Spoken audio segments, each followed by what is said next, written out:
Salut tout le monde!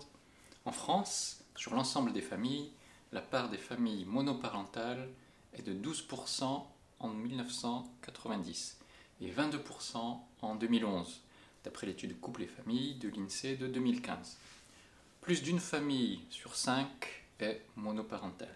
En France, en 2013, 56% des naissances se font hors mariage, 79% des naissances se font hors mariage dans les DOM. C'est un des taux les plus hauts d'Europe.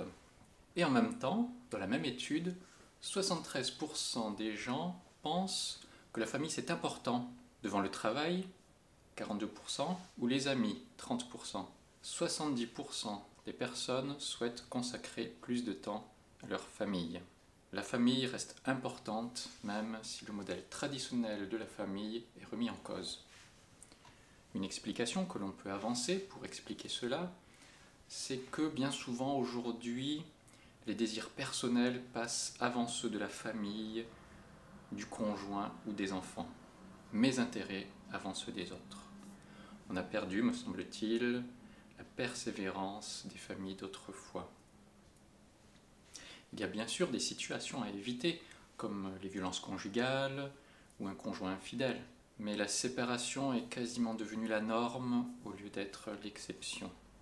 Je souhaite ici simplement faire un parallèle entre la dilution du modèle familial d'une part et la foi chrétienne d'autre part, telle qu'elle est vécue dans l'Église. Bien souvent, la foi aussi est vécue de manière très individualiste aujourd'hui. On se dit parfois « je vis ma foi avec Dieu, peu importe les autres ». Pourtant, l'encouragement biblique est bien « aimez-vous les uns les autres, supportez-vous les uns les autres » et non pas « quittez-vous les uns les autres ». La foi peut-elle se vivre de manière mono-individuelle, comme les familles monoparentales? Non. En cette période de crise sanitaire, vivre la foi chrétienne en église, en communauté, est devenu un défi. Comment continuer à vivre cette communion fraternelle dans cette période de crise sanitaire? Comment la renouveler? Nous allons nous inspirer bien sûr de la parole, voir comment Dieu a donné dans sa parole un moteur puissant aux croyants pour vivre leur foi dans ce modèle les uns les autres. Nous lisons Éphésiens 6, 21 à 24. Afin que vous connaissiez vous aussi quelle est ma situation et ce que je fais, Tychik, le frère bien-aimé, qui est un fidèle serviteur dans le Seigneur, vous informera de tout.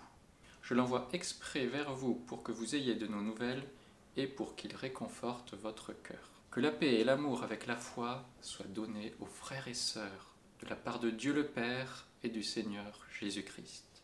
Que la grâce soit avec tous ceux qui aiment notre Seigneur Jésus-Christ d'un amour que rien ne peut corrompre. Dans une première partie, nous voyons le réconfort mutuel, versets 21 et 22. Dans ces versets parle Paul ici de Tychik aux chrétiens d'Éphèse. Tychik va venir leur donner des nouvelles de lui, Paul, et des croyants de Rome. En voyant ce texte, on pourrait se dire « bon, ça a l'air d'être des salutations personnelles, ça ne me concerne pas trop. » Mais c'est dans la Bible, et toute l'écriture est utile pour enseigner, convaincre, corriger et nous instruire. Donc ce texte nous parle de la foi concrète qui se vit dans l'Église, du temps de Paul, et cette vie d'Église passe aussi par l'échange des nouvelles, par Tychik, là en l'occurrence avec Paul. Tychik, on sait qu'il est un frère bien-aimé, nous dit ce texte, un fidèle serviteur dans le Seigneur. Tychik est un chrétien de la province d'Asie, l'actuelle Turquie, un compagnon qui a travaillé avec Paul, et que Paul envoie donc de Rome à Éphèse. Tychik va quand même faire plus de 2500 km pour faire ce voyage. Un voyage de plusieurs jours à l'époque, il n'y avait pas le téléphone, bien sûr, ni Internet. Ce texte, qui est en quelque sorte aussi une conclusion de toute l'épître aux Éphésiens, parle de concret, de relations fraternelles concrètes. Dans toute l'épître de Paul aux Éphésiens, Paul dévoile dans les 3 premiers chapitres le plan de Dieu pour l'humanité, le mystère de la foi qui est révélé aux chrétiens. C'est du solide théologiquement. Puis, dans les derniers chapitres, à partir du chapitre 4 à 6, Paul donne des applications concrètes de la foi. Alors ici, Paul donne de ses nouvelles par les amis proches, de confiance, pour réconforter le cœur des chrétiens d'Éphèse. C'est vrai qu'en cette période, Paul était en prison, il veut rassurer ses amis, sur sa situation, sur le fait qu'il est quand même assez libre de ses mouvements et surtout qu'il accepte de vivre sa situation pour permettre à l'Évangile de transformer des gens là où il est, autour de lui. Je trouve que dans ce texte, on voit à la fois la communication verticale avec Dieu, le fait que Tychik soit serviteur du Seigneur, serviteur de Dieu, donc on y voit une relation verticale, et aussi un aspect de communication horizontale entre Paul, Tychik et les croyants d'Éphèse. La foi ne se vit pas individuellement entre chaque individu et Dieu, mais aussi entre les croyants. Dans notre Église, lors du dernier culte qui s'est fait de manière hybride à la fois en présentiel et sur Internet, il y a eu un moment d'échange à la fin et il y a eu là des partages d'informations à propos d'événements qui auraient dû se faire depuis avril, soit 5 mois, il y a 5 mois. La crise sanitaire a fait que les relations entre les croyants sont perturbées. L'Église doit relever aujourd'hui le défi de s'adapter à cette crise sanitaire. Elle l'a déjà fait, et la plupart des églises se sont mis au culte numérique depuis le confinement. Les cultes en présentiel reprennent, mais pas dans les mêmes conditions qu'avant, comme on l'aurait souhaité. Grâce au numérique, on peut faire bien sûr beaucoup de choses qui n'étaient pas possibles il y a même 10 ans. Les rencontres en vrai nous manquent quand même. En tout cas, aujourd'hui, soyons créatifs en tant qu'Église dans la manière de vivre la communion fraternelle. Les outils numériques sont là, mais ils ne font pas tout. Il faut aussi, je pense, être intentionnel dans nos échanges avec les autres croyants. Initier le contact par un moyen ou par un autre. Partageons de nos nouvelles pour nous réconforter le cœur les uns les autres. Goldman chantait ceci, loin des beaux discours, des grandes théories, inspiré jour après jour de son souffle, de ses cris, il changeait la vie. Ces paroles de Goldman à propos d'un saxophoniste me semblent une bonne image du fait que chacun est unique et peut aussi concrètement changer la vie de ses semblables, des croyants de son Église, par sa vie, par les nouvelles qu'on peut échanger, en particulier dans la communauté chrétienne.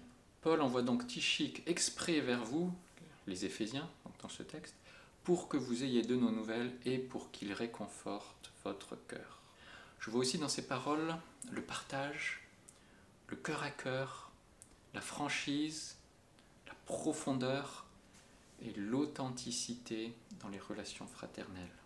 Cette période particulière est aussi, je pense, une occasion pour revenir à des relations vraies et non pas superficielles. Soyons vrais, authentiques avec les frères et sœurs dans la foi et non pas hypocrites ou superficiels. Quand est-ce que nous avons échangé, nous aussi, de nos nouvelles avec nos frères et sœurs dans la foi de manière profonde et authentique? Continuons la lecture. Deuxième partie, verset 23. La paix, l'amour avec la foi. Que la paix et l'amour avec la foi soient donnés aux frères et sœurs de la part de Dieu le Père et du Seigneur Jésus-Christ.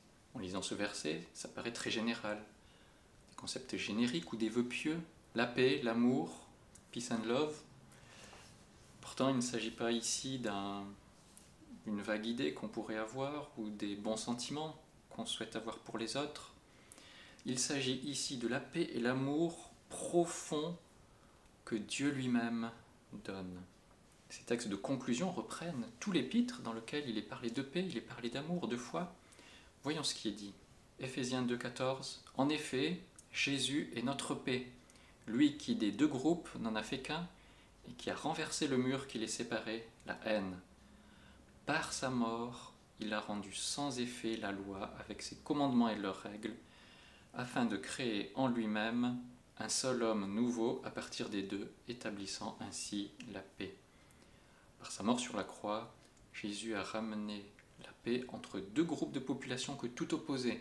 Du temps de Paul, les Juifs d'un côté et les Grecs, qui étaient vraiment très différents, un peu comme aujourd'hui dans le sport, si on parle de Marseille et de PSG, ou bien plus proche de nous entre Nancy et Metz, ou entre l'Alsace et la Lorraine.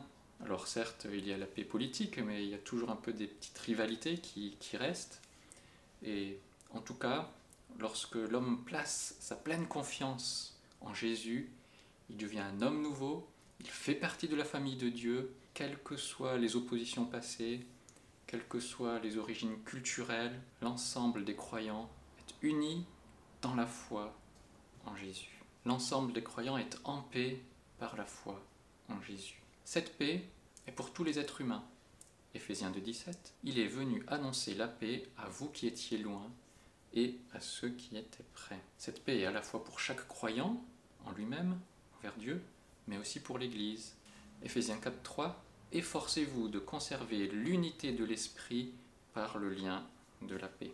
Le Saint-Esprit agit lui-même pour l'unité de l'Église et les croyants sont appelés à conserver cette unité. Enfin, l'Évangile, la bonne nouvelle de Jésus, est un évangile de paix que les croyants sont amenés à annoncer avec zèle.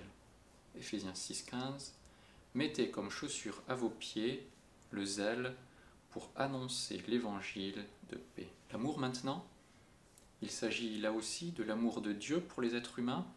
Éphésiens 4, dans son amour, Dieu nous a prédestinés à être ses enfants adoptifs par Jésus-Christ. Éphésiens 2,4, Dieu est riche en compassion à cause du grand amour dont il nous a aimés. Nous qui étions morts en raison de nos fautes, il nous a rendus à la vie avec Christ. C'est par grâce que vous êtes sauvés. Éphésiens 3,17, je prie que vous soyez enracinés et fondés dans l'amour pour être capables de comprendre avec tous les saints quelle est la largeur, la longueur, la profondeur et la hauteur de l'amour de Christ, et de connaître cet amour qui surpasse toute connaissance, afin que vous soyez remplis de toute la plénitude de Dieu. L'amour de Dieu est immense, infini, on ne peut pas en mesurer la taille. Grâce à cet amour, Dieu a donné la vie éternelle à ceux qui croient en lui, afin qu'ils soient remplis de la plénitude de Dieu. Cet amour se manifeste aussi dans la communauté des croyants, dans l'Église. Éphésiens 4,15, mais en disant la vérité dans l'amour, nous grandirons à tout point de vue vers celui qui est la tête, Christ. C'est de lui que le corps tout entier, bien coordonné et solidement uni grâce aux articulations dont il est muni, tire sa croissance en fonction de l'activité qui convient à chacune de ses parties et s'édifie lui-même dans l'amour. L'Église est ici considérée un corps, dont Christ est la tête, et l'Église, le corps. L'amour est ce qui maintient ensemble l'Église. Enfin, la foi. C'est la confiance vis-à-vis de Dieu et de ses paroles. Éphésiens 2,8. En effet, c'est par la grâce que vous êtes sauvés, par le moyen de la foi. Et cela ne vient pas de vous, c'est le don de Dieu. Ce n'est pas par les œuvres, afin que personne ne se glorifie. Lorsqu'il place sa foi en Dieu, le chrétien est sauvé grâce à Dieu et non pas grâce à lui-même. Éphésiens 3,12, c'est en Christ, par la foi en lui, que nous avons la liberté de nous approcher de Dieu avec confiance. La relation à Dieu est une relation de confiance. Elle est possible par la foi. Ce n'est pas une relation de crainte, de peur, d'angoisse. C'est une relation de confiance et de paix. De plus, la foi est un moyen pour grandir dans notre relation avec Dieu et de se rapprocher de la stature parfaite de Christ. Éphésiens 4,13, jusqu'à ce que nous parvenions tous à l'unité de la foi et de la connaissance du Fils de Dieu, à la maturité de l'adulte et à la mesure de la stature parfaite de Christ. Alors oui, que la paix et l'amour avec la foi soient donnés aux frères et sœurs de la part de Dieu le Père et du Seigneur Jésus-Christ. La paix et l'amour sont les conséquences de la foi que le chrétien place en Dieu. Cela ne vient pas d'une discipline personnelle qu'on peut avoir, d'une méditation des forces de l'homme, de nous-mêmes, qui nous maintenons en paix, mais la paix et l'amour viennent de Dieu lui-même et de Jésus-Christ. Qu'ils soient donnés abondamment à tous les croyants. Aujourd'hui, si nous pouvons être inquiets ou troublés, que ce soit face à la situation sanitaire, la maladie, le chômage ou nos relations, eh bien que la paix et l'amour avec la foi nous soient donnés par Dieu le Père et par notre Seigneur Jésus-Christ. C'est lui-même qui nous remplira de paix et d'amour, lui qui a fait de nous ses enfants adoptifs, lui qui nous a acceptés dans sa famille, lui qui nous a accueillis pour pouvoir vivre éternellement avec lui. Troisième partie, l'amour inaltérable de Dieu. Verset 24, que la grâce soit avec tous ceux qui aiment notre Seigneur Jésus-Christ, d'un amour que rien ne peut corrompre. Il ne s'agit pas ici de grâce matinée, ni de matière grasse. Il s'agit de la grâce au sens de la faveur de Dieu, du don gratuit de Dieu, de la bénédiction que Dieu donne. En lui, par son sang, nous sommes rachetés, pardonnés de nos fautes, conformément à la richesse de sa grâce, nous dit Éphésiens 1,7. Oui, Jésus a tant aimé les êtres humains qu'il a donné sa vie pour que nous vivions par lui.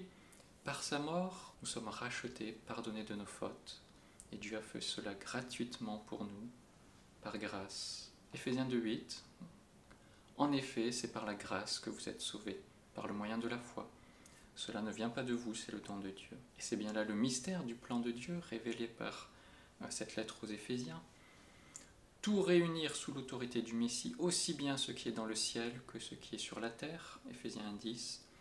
Ceux qui acceptent cette grâce sont sauvés, réunis avec Dieu, en entrant dans sa famille. Tout cela est pure grâce, pur cadeau. Ensuite, l'amour que rien ne peut corrompre. Je me suis demandé quel est cet amour que rien ne peut corrompre. Est-ce que c'est plutôt notre amour pour Dieu, l'amour de Dieu pour nous? Si on regarde le texte original ou des traductions très littérales, comme celle de Darby, il est dit « Grâce à tous ceux qui aiment notre Seigneur Jésus-Christ en incorruptibilité ».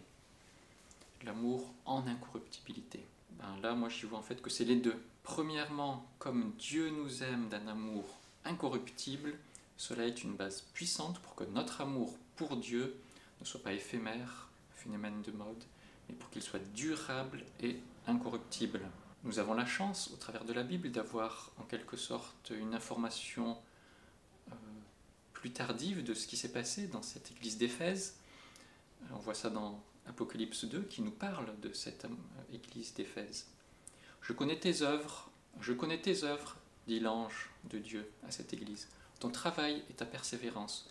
Je sais que tu ne peux pas supporter les méchants. Tu as mis à l'épreuve ceux qui se prétendent apôtres sans l'être, et tu les as trouvés menteurs. Oui, tu as de la persévérance, tu as souffert à cause de mon nom, et tu ne t'es pas lassé. Mais ce que j'ai contre toi, c'est que tu as abandonné ton premier amour. Souviens-toi donc d'où tu es tombé, repens-toi, et pratique tes premières œuvres. Sinon, je viendrai bientôt à toi. J'enlèverai ton chandelier de sa place, à moins que tu ne changes d'attitude. Les chrétiens d'Éphèse ont, semble-t-il, abandonné leur premier amour, ils se sont refroidis. J'imagine qu'à la suite de ça, ils se sont remis en cause et qu'ils sont revenus à cet amour qu'ils avaient au début de leur foi. En tout cas, le risque est grand pour les croyants de passer de ce premier amour authentique, vrai, tangible, à une relation à Dieu qui progressivement tiédit, se transforme en rituel ou en forme extérieure sans que le cœur n'y soit complètement engagé. En un mot, le premier amour est délaissé au profit d'une apparence extérieure, voire même de l'hypocrisie. À Nancy, au parc Sainte-Marie, il y a un petit bassin. Autour de ce bassin, il y a un grillage. Et sur ce grillage, il commence à y avoir des cadenas, comme il peut y en avoir sur les ponts de Paris à côté de Notre-Dame. Et sur un des cadenas, il y a écrit deux initiales, avec un cœur et le symbole infini. Certainement que ces deux personnes voulaient que leur amour soit solide et infini, comme le cadenas est solide. Et même le cadenas rouille, et de même que dans un couple, l'amour peut se faner si on n'y prend pas garde. L'amour que nous avons pour Dieu a aussi besoin d'être alimenté constamment dans notre relation avec lui, par sa parole, par la Bible notamment. Alors oui, que la grâce soit avec tous ceux qui aiment notre Seigneur Jésus-Christ d'un amour que rien ne peut corrompre. L'amour de Dieu est vraiment incorruptible. De même, l'amour des croyants pour Dieu peut rester incorruptible en s'appuyant sur cet amour de Dieu. Alors je nous encourage à suivre Jésus-Christ pour des bonnes raisons, par amour pour lui, et non pas par habitude ou par apparence externe. Soyons intègres et authentiques avec Dieu. En conclusion, je retiens que l'amour inaltérable de Dieu produit le réconfort mutuel, la paix, l'amour et la foi par la grâce. Alors vivons cette paix et cet amour avec Dieu, dans notre relation verticale avec Dieu, et aussi entre croyants dans cette relation horizontale.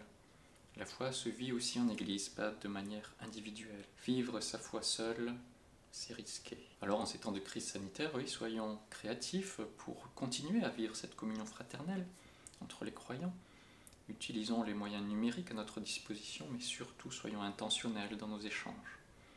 L'amour de Dieu pour nous est inaltérable. Que notre amour pour Dieu et pour les chrétiens autour de nous soit vrai et sincère. Alors nous pourrons souhaiter ceci avec Paul pour chacun de nous, que la paix et l'amour avec la foi soient donnés aux frères et sœurs de la part de Dieu le Père et du Seigneur Jésus-Christ, que la grâce soit avec tous ceux qui aiment notre Seigneur Jésus-Christ, d'un amour que rien ne peut corrompre.